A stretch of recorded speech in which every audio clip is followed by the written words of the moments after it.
আজ আমরা R15 version 4 এর একটা বল রেসার ইনস্টল করব। হাতুড়ির বাড়ি ছাড়া বল রেসার ইনস্টল করতেছি আমরা।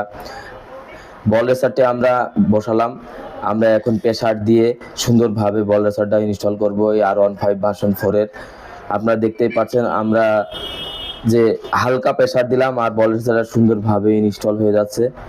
আপনার এভাবে বল রেসার ইনস্টল করলে আপনাদের বল রেসারটা বাঁকা থাকে না এবং সুন্দরভাবে সেট আপ হয়, এতে গাড়ির পারফরমেন্স ভালো হয়। হাতুড় দিয়ে বাড়ানোর কাজে দাগ হয়ে যায়, বল রেসার বাঁকা থাকতে পারে।